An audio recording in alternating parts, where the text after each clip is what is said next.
दोस्तों, हमारी पृथ्वी ब्रह्मांड में एक रेत के कण के बराबर है। ऐसे में दूसरे ग्रहों पर एलियंस के होने की संभावनाएं और बढ़ जाती हैं। पर क्या आप एलियंस में भरोसा करते हैं?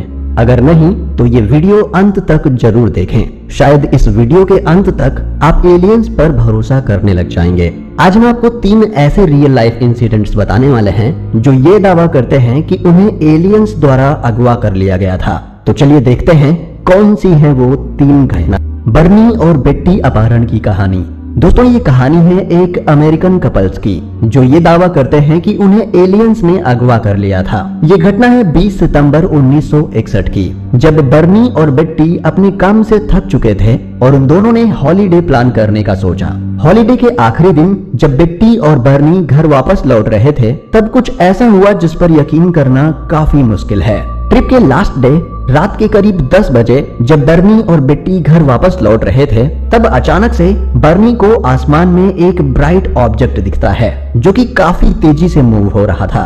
बर्नी को अंदाजा हो चुका था कि ये कोई तारा नहीं बल्कि एक यूएफओ है।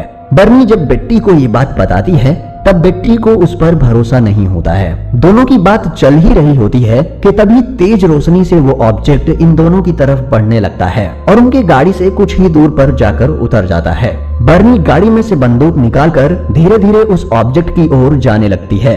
दोस्तों, बर्नी के मुताबिक उसने एक बड़ा सा डिस्क टाइप ऑब्जेक्ट देखा था जिसको बर्नी ने यूएफओ बताया। उन्होंने बताया कि जब वो अपने कार की तरफ वापस भागने लगे तब वो लोग बेहोश होकर गिर गए और जब 2 घंटे बाद उनकी आंखें खुली तो उन्हें 2 घंटे के दौरान क्या हुआ कुछ याद नहीं था।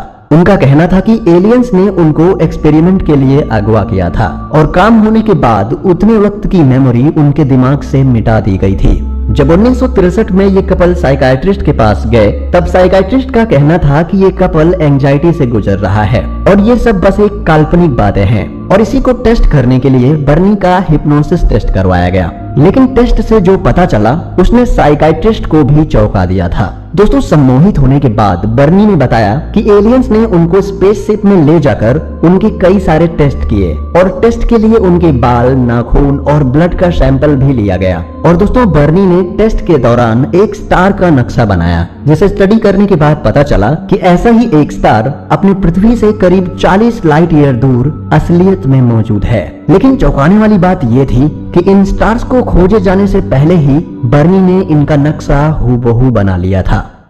Fisherman alien abduction.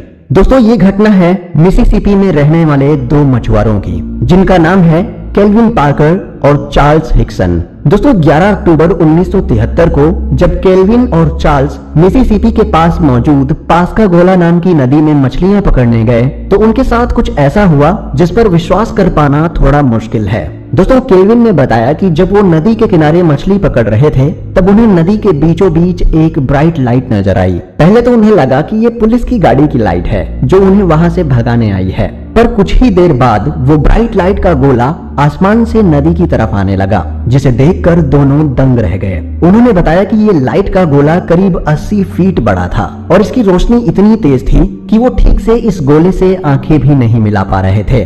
पार्कर ने बताया कि स्पेसशिप नीचे उतरते ही उसमें से 2 प्राणी निकले जिनके पैर नहीं थे और ये दिखने में काफी डरावने थे।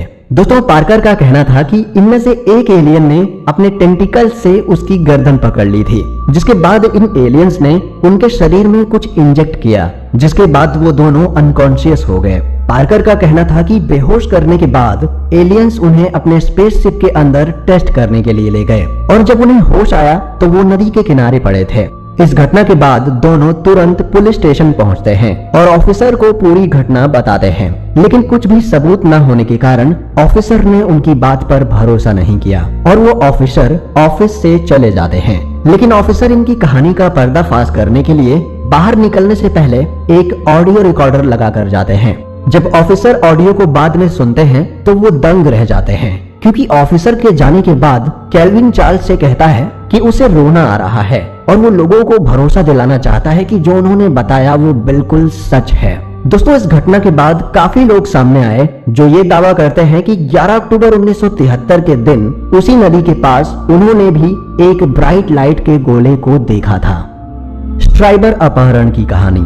दोस्तों ये घटना है मैसाचुसेट्स में मौजूद बर्कशायर नाम की जगह की, जब 1 सितंबर 1969 को इस शहर के कई सारे लोगों ने एक ही दिन पर यूएफओ देखने का दावा किया था। कई लोगों का कहना था कि 1 सितंबर के दिन काफी सारे लोगों ने आसमान में एक चमकता हुआ डिस्क शेप का ऑब्जेक्ट देखा था, जो अचानक से गायब होकर दूसरी जगह पहुंच जा रहा था। इस घटना को देखने वाले कई लोगों में से एक था थॉमस रीड। थॉमस रीड 9 साल का मैसाचुसेट्स में रहने वाला एक निवासी था। थॉमस ने बताया कि घटना के दिन वो अपने बड़े भाई, मम्मी और दादी के साथ कार से जा रहा था। तभी उनको जंगल में से एक ब्राइट लाइट निकलती हुई नजर आई, जो बड़ी तेजी से उनका पीछा कर रही थी। रीड ने बताया कि वो कुछ और नहीं बल्कि एक यूएफओ था। रीड ने बताया कि ये सब बड़ी तेजी से हो रहा था। फिर अचानक से वो ऑब्जेक्ट रोड के दाईं ओर रुक गया। इसके बाद थॉमस और उसका परिवार जब होश में आए तब 2 घंटे बीत चुके थे और उन्हें इन 2 घंटों के दौरान क्या हुआ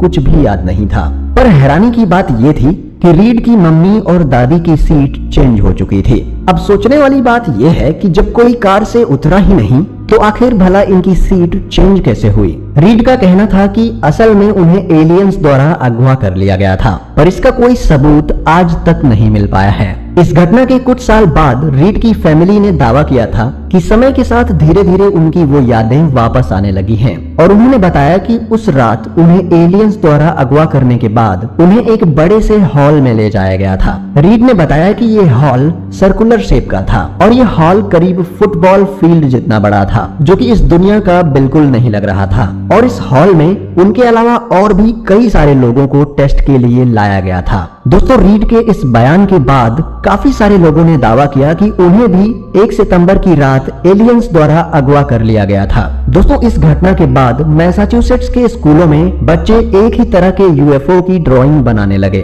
और बताया कि उन्होंने उस रात इसी तरह के ऑब्जेक्ट को आसमान में देखा था। करीब 20 से 30 स्केचेस आज भी मैसाचुसेट्स के रोजवेल म्यूजियम में लगाए गए हैं, जो इस बात का सबूत है कि उस रात काफी सारे लोगों ने यूएफओ को देखा था। तो दोस्तों आज के लिए बस इतना ही। आपको इनमें से कौन सी कहानी ज्यादा सच लगी हमें कमेंट में बताएं और वीडियो पसंद आई हो तो इसे लाइक जरूर करें और ऐसे ही रहस्यमय वीडियोस देखते रहने के लिए चैनल को सब्सक्राइब कर लें। मिलते हैं अगले वीडियो में, तब तक के लिए नमस्कार, जय हिंद।